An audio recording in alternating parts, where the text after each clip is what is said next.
बच्चों, मेरा नाम है मोहित और आपका स्वागत है हमारे YouTube चैनल हिस्ट्री चैंपियन में। तो जैसा कि आप जानते हो, आपका जो पेपर होने वाला है इंग्लिश साहित्य का, उससे संबंधित जितने भी महत्वपूर्ण प्रश्न है सारे सारे अपन पढ़ने वाले हैं।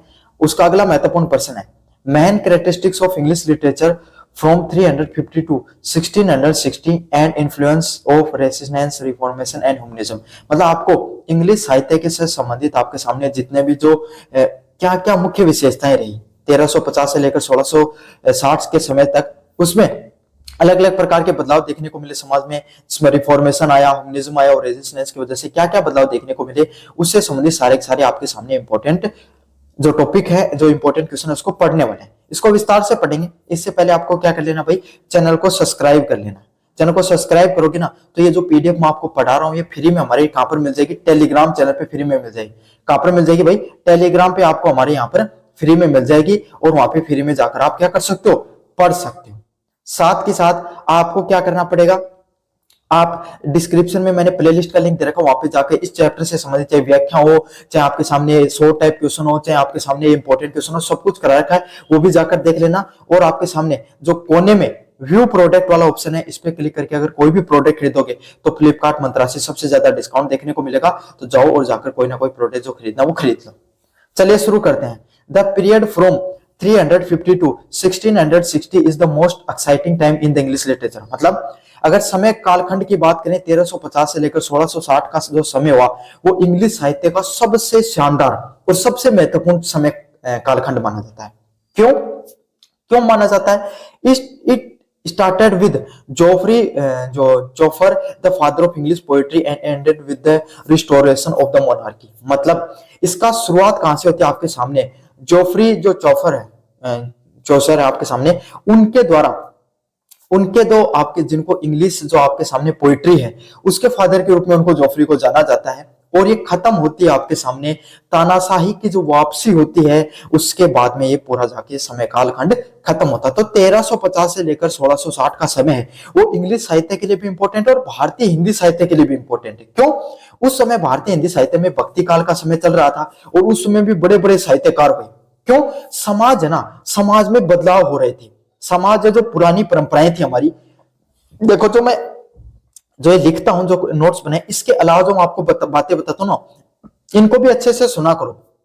यही प्रश्न आपके सामने आप जब पेपर में लिखने जाओगे तो रटी हुई चीजें थोड़ी लिखोगे, मन से बनाकर लिखोगे, तो आपको जो मैं बोल रहा हूं ना वो चीजें ज्यादा महत्वपूर्ण हो जाती है। बनाते हुए लिखते हो तब आपको ये सब चीजें दिमाग में रहेंगी तो आप बनाकर अच्छे से लिख पाओगे। समझ में आ गया? तो होता क्या, आपके सामने जो भक्ति आंदोलन है, इधर आपके सामने इंग्लिश साहित्य में बदलाव देखने को मिल रहा है। क्यों? समाज वो अपनी पुरानी जो परंपराएं थी, वो जो इतनी जो हजारों साल पुरानी जो परंपराएं थी जो चली आ रही थी, उसमें कहीं ना कहीं कुछ कमियां आ रही थी। उस कमियों को तोड़ने के लिए और जो नई परंपराएं उसको स्थापित करने का समय आ रहा था। तो ऐसा समय जो बदलाव का समय आता है, उसमें साहित्यकारों का बहुत बड़ा योगदान होता है। उनका साहित्य क्या करता है, समाज में एक नई धारा लाने का काम करता है।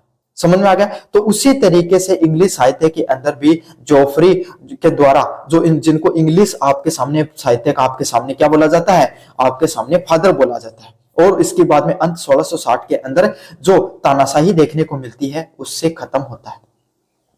इसकी मुख्य आपके सामने विशेषताओं की बात करें, फोकस ऑन ह्यूमन, किस चीज पर आपके सामने ज्यादा जोर देता था? इंसानों पर ज्यादा जोर देता था।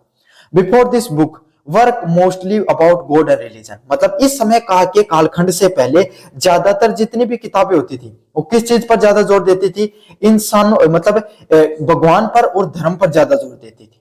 मतलब जैसे आपके सामने भाई इंग्लिश साहित्य वो लगभग ईसाई धर्म पे होता है, तो चाहे आपके सामने चर्च हो गया, पादरी हो गए, आपके सामने ईसा मसीह हो गए, उनकी जो आपके सामने कहानियां हैं, कैसे आपके सामने उनकी उपलब्धियां हैं, कैसे उस समय के राजा हुए, उन सब के बारे में ज्यादातर बातें की जाती थी। समाज में आपको कैसे रहना चाहिए, धर्म को कैसे मानना चाहिए, इन सब चीजों के बारे में ज्यादातर बातें की जाती थी। In this period writer started writing about human feelings. मतलब ये वो पहला समय का पहला कालखंड आया जिसके अंदर जितने भी इतिहासकार हुए, जितने भी लेखक हुए, उन्होंने पहली बार किसके ऊपर बात करना शुरू किया? आपके सामने इंसानी भावनाओं के ऊपर पहली बार बात करना शुरू किया। And love and daily life, प्यार और आपके सामने जो इंसान की जो दैनिक जिंदगी होती है उसके ऊपर उन्होंने बात करना पहली बार शुरू किया। मतलब ये वो समय काल हुआ करता था जब आपके सामने पहली बार आपके सामने जो इस साहित्यक जो कालखंड के जो समय के राइटर हुआ करते थे उन्होंने अपने ह्यूमन फीलिंग की बात करी, मतलब इंसानी आपके सामने जो भावनाएं होती है उसकी बात करी, प्यार और आम जिंदगी की इन्होंने बात की पहली बार। अगले वाला पर्सन है न्यू स्टाइल। न्यू स्टाइल में क्या है, writer begins using new form like the sonnet, मतलब अब सिर्फ भावनात्मक रूप से ही सामाजिक रूप से ही साहित्य में अंतर नहीं देखने को मिला, साथ के साथ जो साहित्यकार हुआ करते थे उन्होंने क्या साहित्य को लिखने के तरीके में भी बदलाव देखने को मिला। क्या बदलाव आया, उन्होंने एक सोनेट कला, मतलब जो इंग्लिश लिटरेचर को लिखने की कला होती है, जैसे छंद होते हैं ना अपने, है ना, उस तरीके से आपके सामने इंग्लिश के अंदर सोनेट होते हैं। तो सोनेट लिखने की कला शुरुआत की, जिसको 14 लाइन की जो पोएम होती है उसके जो साहित्य होता है उसको लिखने की एक कला को शुरुआत किया। उसी के साथ आपके साथ इन्होंने क्या किया, ब्लैंक वर्स लिखना भी शुरुआत किया। साथ के साथ ब्लैंक वर्स जैसी जो साहित्य की कलाएं होती हैं उससे संबंधित भी आपके सामने इन्होंने साहित्य को लिखा। अगले वाला है English literature. Author stop writing only in Latin और French and started using English, मतलब पहले आपके सामने आज के समय आप पूरी दुनिया में देखते हो कौन सी भाषा सबसे ज्यादा पॉपुलर है, भाई आप ही देख लो, अंग्रेजी भाषा सबसे ज्यादा पॉपुलर, चाहे भाई अंग्रेजी भाषा दो भाषाओं में होती है, चाहे तो अमेरिकन एक्सेंट हो चाहे इंग्लिश का इंग्लैंड का एक्सेंट हो, दोनों एक्सेंट आपके सामने बहुत ज्यादा पॉपुलर है। तो पहले लेकिन ये समय आपके सामने इस जो ये 1350 से लेकर 1660 में जो बड़े बड़े साहित्यकार हुए ना इंग्लिश के, इसी वजह से इंग्लिश ज्यादा पॉपुलर हुई। इससे पहले पूरी दुनिया के अंदर दो भाषाएं सबसे ज्यादा बोली जाती थी, कौन सी, लैटिन और फ्रेंच भाषा सबसे ज्यादा बोली जाती थी। उस समय इंग्लिश भाषा का ना पूरी तरीके से आपके सामने क्या नहीं था, बोलबाला नहीं था। आपके सामने उस समय दो भाषाओं का सबसे ज्यादा बोलबाला देखने को मिलता था, लैटिन और फ्रेंच भाषा का बोला जाता था। समझ में आ गया, पहले इंग्लैंड में भी फ्रेंच भाषा ज्यादा पॉपुलर थी, इंग्लिश इतनी पॉपुलर नहीं थी। उसके बाद में जो बड़े बड़े साहित्यकार हुए उनके द्वारा जो साहित्य की रचना की गई और वो इतना ज्यादा पॉपुलर हो गया, साथ के साथ इंग्लैंड ने पूरी दुनिया के अंदर राज किया, इसलिए भी उनकी इंग्लिश और ज्यादा पॉपुलर हुई। क्यों भाई, वो आपके सामने वो भाषा बोला करते थे, अब उन्होंने राज किया तो वो भाषा धीरे धीरे अपने आप ही पॉपुलर होनी शुरू हो गई। तो इस कालखंड के अंदर जितने भी जो अंग्रेजी साहित्यकार हुए इन्होंने कौन सी भाषा का प्रयोग किया, आपके सामने मुख्यतः लैटिन और फ्रेंच भाषा को छोड़कर इंग्लिश भाषा का प्रयोग करना शुरू कर दिया, जिसने इंग्लिश साहित्य को क्या बनाया, आपके सामने एक बहुत ही पावरफुल, आपके सामने साहित्य के रूप पावरफुल लैंग्वेज भाषा को स्थापित करने में इनका बहुत बड़ा योगदान रहा। समझ में आ गया। द थ्री मैन इन्फ्लुएंस, मतलब आपके सामने तीन मुख्य वो गुण है जिसके अंदर जो अंग्रेजी साहित्य है वो आपके सामने खूब उभर के आता है। चलिए पढ़ते हैं आपके सामने। पहला पॉइंट है रेसिस्टेंस, मतलब rebirth. It was a time of rebirth of art and learning, मतलब भाई कोई भी चीज होती है ना उसका क्या होता है, पुनर्जन्म होता है। तो अंग्रेजी साहित्य का भी पुनर्जन्म हुआ। ये कोई भी साहित्य के पुनर्जन्म को किस रूप में देखा जाता है, it is a time of rebirth of art and learning, मतलब आपके सामने कोई भी साहित्य होता है उसको सीखने का वो कालखंड होता है, उसको क्या कहा गया, आपके सामने रीबर्थ के नाम से जाना गया। People become curious about the world, पूरी दुनिया के बारे में जो लोग हैं वो जानने के लिए बहुत ज्यादा क्यूरियस थे, मतलब आपके सामने पूरी दुनिया के बारे में, साहित्य के बारे में वो जानना चाहते थे, बहुत ही ज्यादा इच्छुक थे। साइंस एंड एक्सप्लोरेशन, पूरा का पूरी दुनिया है उसके अंदर विज्ञान, और पूरी दुनिया में वो क्या भाई 1300 के आसपास आपके सामने अंग्रेज भारत में आए थे, यूरोपीय लोग, है ना। तो आपके सामने क्या होता है, पूरी दुनिया में जो अंग्रेजी लोग है वो पूरी दुनिया में घूमना शुरू कर चुके थे। उस समय आपके सामने धीरे धीरे इंडस्ट्रियल रिवॉल्यूशन भी आ रही थी, विज्ञान भी अपना पैर पसार रहा था। तो इससे पूरी दुनिया के अंदर क्या हो रहा था, आपके सामने जो जिज्ञासु की भावना है वो आपके सामने बढ़ रही थी। And this led by the great place by William Shakespeare, और इस कालखंड पे सबसे ज्यादा कौन सा साहित्यकार है जिसने राज किया, वो कौन था, विलियम शेक्सपियर था। वो आपके सामने रेजिस्टेंस पीरियड का क्या रहता, आपके सामने सबसे प्रमुख साहित्यकार रहता है। समझ में आ गया। तो ये आपके सामने वो पीरियड रहता है रेजिस्टेंस का जिसमें आपके सामने इंग्लिश साहित्य अपनी चरम सीमा पर जाता है। क्यों, क्योंकि पूरी दुनिया के अंदर क्यूरियोसिटी थी साइंस को जानने की, पूरी दुनिया को इंग्लैंड वाले एक्सप्लोर कर रहे थे। तो इस समय उन्होंने जो साहित्य उसमें भी बदलाव देखा। ह्यूमनिज्म, मानवतावाद, this moment taught that human life and happiness are important, मानवतावाद का वो समय कालखंड आया जिसके अंदर जो अंग्रेजी साहित्यकार है उन्होंने ये सिखाया कि कैसे आपके सामने कोई भी मनुष्य है उसके लिए जो हैप्पीनेस है, खुश रहना जीवन में कितना ज्यादा महत्वपूर्ण है। Writers like sir Thomas More मतलब आपके सामने किस प्रकार के साहित्यकार जैसे थॉमस मोर हो गए, focus on human reasons instead of just following the old tradition. मतलब जो सर थॉमस है उनके द्वारा आपके सामने क्या किया गया, उन्होंने मानव भावनाओं पर ज्यादा आपके सामने जोर देने का कार्य किया, ना कि जो पुरानी परंपराएं आ रही थी, पुराने साहित्य को लिखने की जो परंपराएं थी उसको दरकिनार करके उन्होंने जो साहित्य की लिखने की जो नई परंपरा है उसको अपनाया। उसमें जो मानव है, इंसानी जो सभ्यता उसको केंद्र में रखा, इंसानों को किस प्रकार की भावनाओं की जरूरत होती है, किस प्रकार की फीलिंग की जरूरत होती है उसको उन्होंने केंद्र में रखकर बताया। और साथ के साथ यह भी बताया किस तरीके से एक इंसान को आपके सामने खुशियों की जरूरत होती है, हैप्पीनेस उसके लिए कितनी ज्यादा इंपॉर्टेंट रहती है। समझ में आ गया। अगले वाला प्रश्न है reformation. It was a religious moment. मतलब रिफॉर्मेशन क्या था, ये एक आपके सामने साहित्यिक जो मोमेंट था, साहित्यिक मोमेंट था। It is led to the transformation by the Bible into English. मतलब ये वो समय कालखंड था जिसको बाइबल को क्या अंग्रेजी भाषा में बदल रहा था, बाइबल को इंग्लिश भाषा में लिखा गया। Which help common people learn to read and influence the style of many writers। मतलब ये वो समय कालखंड था जब आम लोग हैं वो आपके सामने क्या कर रहे थे, आपके सामने common people learn to lead and influence by the style of many writer. मतलब जो बाइबल की जगह किसने ले ली थी, इंग्लिश ने ले ली थी। समझ में आ गया। तो बाइबल की जो मतलब सीधी सीधी बात है, जो धार्मिक चीजें हुआ करती थी उनको तो लोगों ने छोड़ना शुरू कर दिया, और जो लेखक हुआ करते थे, जो साहित्यकार हुआ करते थे, उनकी बातों को धीरे धीरे लोगों ने मानना शुरू कर दिया। बहुत सारे लोग आपके सामने इन साहित्यकारों को फॉलो करना धीरे धीरे शुरू कर दिया। In short, this era changed the literature from being church centered to the man centered। मतलब आपके सामने ये इंग्लिश साहित्य का वो दौर होता है जिसने क्या किया, चर्च पे आपके सामने चर्च केंद्रित जो पूरा साहित्य हुआ करता था उसको मानव केंद्रित साहित्य के रूप में बदल दिया। समझ में आ गया। तो ये था आपके सामने पूरा का पूरा इंग्लिश लिटरेचर के संबंधित, जिसमें रेसिस्टेंस, रिफॉर्मेशन और ह्यूमनिज्म से संबंधित जितने महत्वपूर्ण प्रश्न है सारे के सारे मैंने आपको करवा दिए हैं। कैसा लगा वीडियो जोर से बताना, चैनल को जोर से सब्सक्राइब कर देना। धन्यवाद। मेरा नाम है मोहित और आपका स्वागत हमारे YouTube चैनल हिस्ट्री चैंपियन में। तो जैसा कि आप जानते हो आपका जो पेपर होने वाला है इंग्लिश लिटरेचर का, उससे संबंधित जितने महत्वपूर्ण प्रश्न होने वाले सारे के सारे मैं आपको करवाने वाला हूं।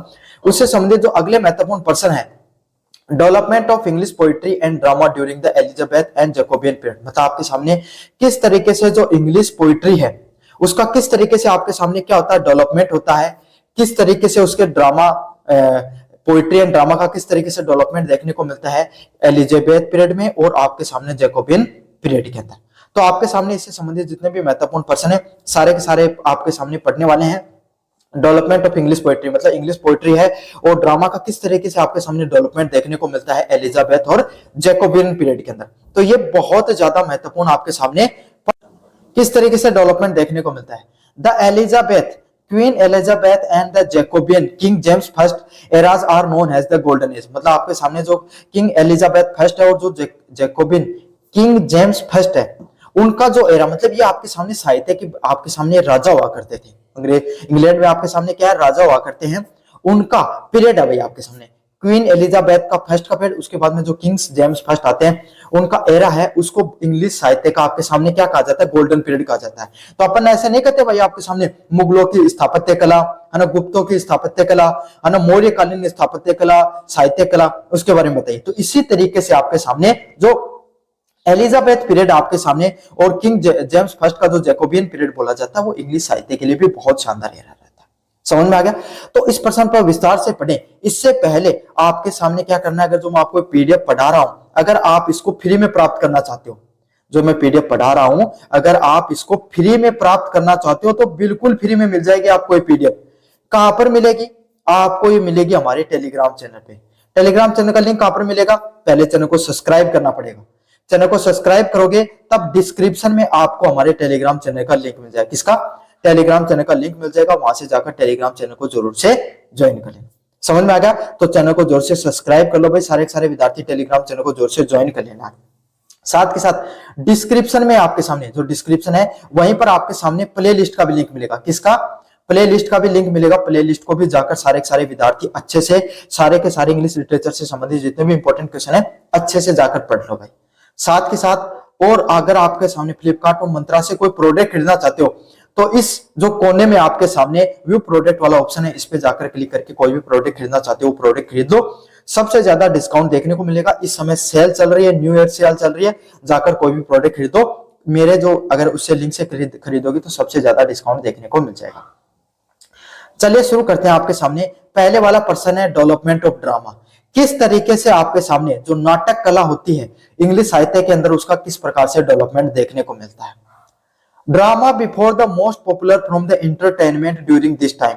ड्रामा है ना वो इस समय से पहले भी आपके सामने बहुत ज्यादा पॉपुलर हुआ करता था। एंटरटेनमेंट का क्या एक प्रकार हुआ करता था, कौन से, इस टाइम के अंदर, मतलब इस समय आपके सामने इंग्लिश साहित्य के अंदर जो ड्रामा है, इंग्लिश साहित्य के अंदर जो नाटक लिखने की कला है वो सबसे ज्यादा पॉपुलर हुआ करती थी। किसके भाग में, एंटरटेनमेंट की जो कैटेगरी होती है, एंटरटेनमेंट की जो श्रेणी होती है उसके अंदर आपके सामने ड्रामा है वो सबसे ज्यादा मोस्ट पॉपुलर कैटेगरी हुआ करती थी। समझ में आ गया। जैसे कि भाई आपके सामने नाटक हो गया, भारतीय हिंदी साहित्य में देखते हो ना, नाटक हो गया, फिर उपन्यास कला आई, फिर आपके सामने आप वर्तमान आधुनिक साहित्य की कला आई है ना। कभी आपके सामने वृत्तांत, यात्रा वृत्तांत आते हैं, कभी आपके सामने संस्मरण आते हैं। तो इसी तरीके से जो एलिजाबेथ का पीरियड होता है और जैकोबियन का पीरियड होता है, इसके अंदर किसका डेवलपमेंट होता है भाई, ड्रामा का डेवलपमेंट होता है। समझ में आ गया। वो नहीं एकता कपूर वाले सीरियल नहीं, सास कभी भी बहू थी वो वाले नाटक नहीं, Elizabeth drama. This was a time of energy and confidence. ये वो समय हुआ करता था जब अंग्रेजी साहित्य के अंदर क्या था, आपके सामने एक ऊर्जा और कॉन्फिडेंस की भावना देखने को मिलती थी।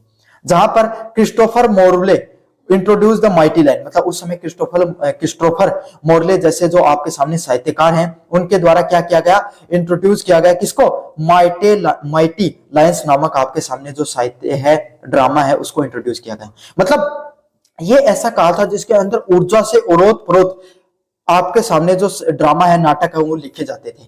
इसमें एक बहुत बड़ा नाम आता है क्रिस्टोफर मार्ले, जिनके द्वारा माइटी लाइन्स नामक आपके सामने क्या है, साहित्य लिखा गया। This greatest writer was the William Shakespeare and उस समय के एक और महान साहित्यकार कौन हुए, विलियम शेक्सपियर। तो इस समय का आपके सामने भाई एलिजाबेथ ड्रामा को लिखो तब आपके सामने दो नाम जरूर याद कर लेना, क्रिस्टोफर मार्ले, उनके द्वारा कौन सी लिखी गई, माइटी लाइन्स, रट लो। क्रिस्टोफर मार्ले के द्वारा कौन सी लिखी गई, माइटी लाइन्स लिखी गई, अच्छे से याद कर लो। साथ के साथ विलियम शेक्सपियर है, उनके द्वारा अलग अलग प्रकार का साहित्य लिखा गया, जिसमें द हैमलेट और आपके सामने रोमियो एंड जूलियट की जो प्रेम कहानी है, लव स्टोरी है, वो आपको देखने को मिलती है।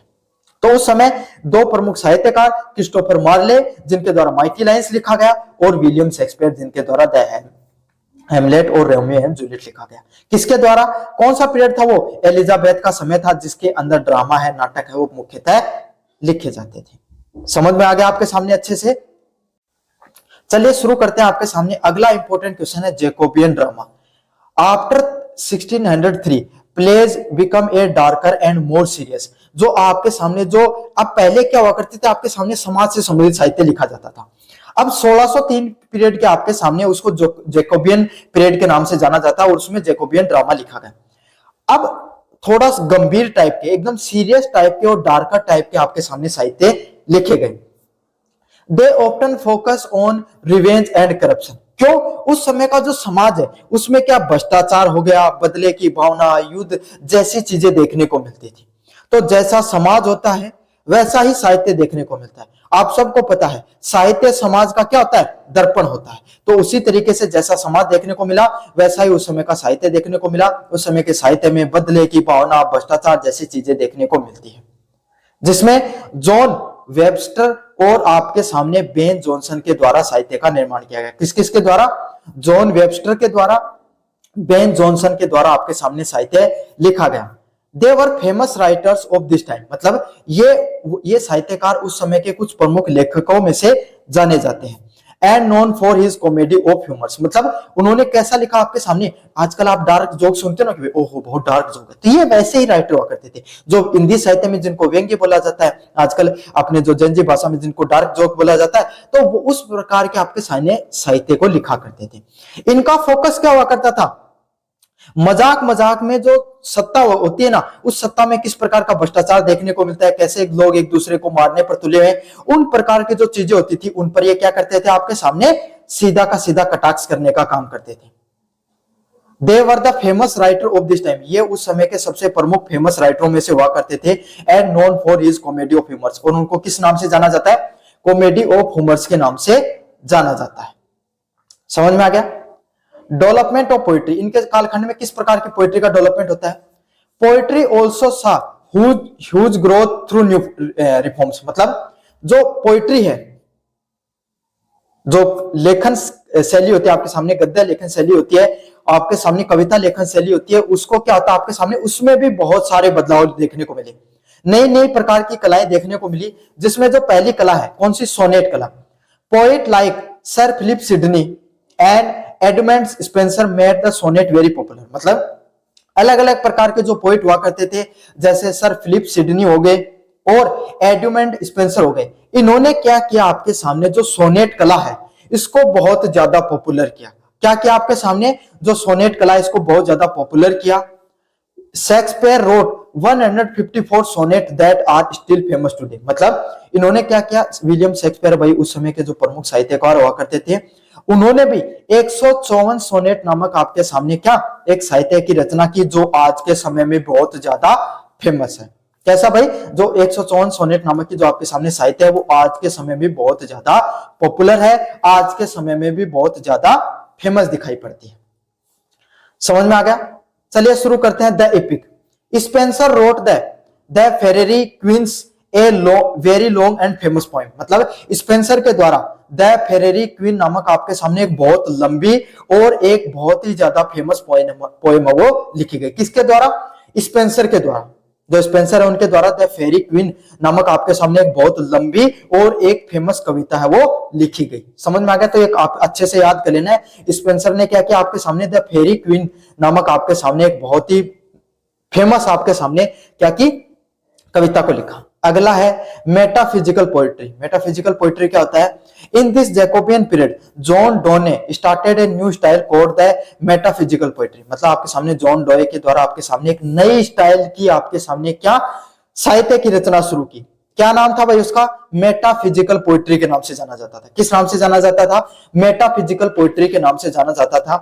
It use clever logic and strange comparisons conceits about the love and religion, मतलब ये वो साहित्य का समय काल हुआ करता था जिनके अंदर वो बहुत ही समझदारी से तर्क संगत बातें करते थे, लॉजिकल बातें करते थे और कंपैरिजन करते थे आपके सामने, है ना। एक चीज को दूसरी चीज से आपके सामने कंपैरिजन करते थे। किसके ऊपर, प्यार और आपके सामने धर्म। तो प्यार और धर्म के बीच की बातें करते थे जिनमें लॉजिक रखते थे, कौन सी चीज कहां सही है, और दोनों को कंपैरिजन करके बताया करते थे। इस प्रकार के साहित्य को किस नाम से जाना जाता है, मेटाफिजिकल पोइट्री के नाम से जाना जाता है। किस नाम से जाना जाता है भाई, अच्छे से याद कर लो, मेटाफिजिकल पोइट्री के नाम से जाना जाता है। Together this period give the English literature it's famous play, मतलब यह समय का वो कालखंड हुआ जिसने इंग्लिश साहित्य को सबसे महत्वपूर्ण कविताएं दी। Moving from the bright theme of Elizabeth time to the deeper complex thought of James रीड। ये कालखंड वो कालखंड होता है जिसमें हमें देखने को मिलता है एलिजाबेथ का जो समय होता है उसमें ब्राइट थीम, मतलब आपके सामने कॉन्फिडेंस, भावनाओं से संबंधित चीजें देखने को मिलती हैं, उससे आपके सामने हास्यास्पद, है ना, विचारों को रखने वाली जो भावनाएं हैं उससे संबंधित साहित्य देखने को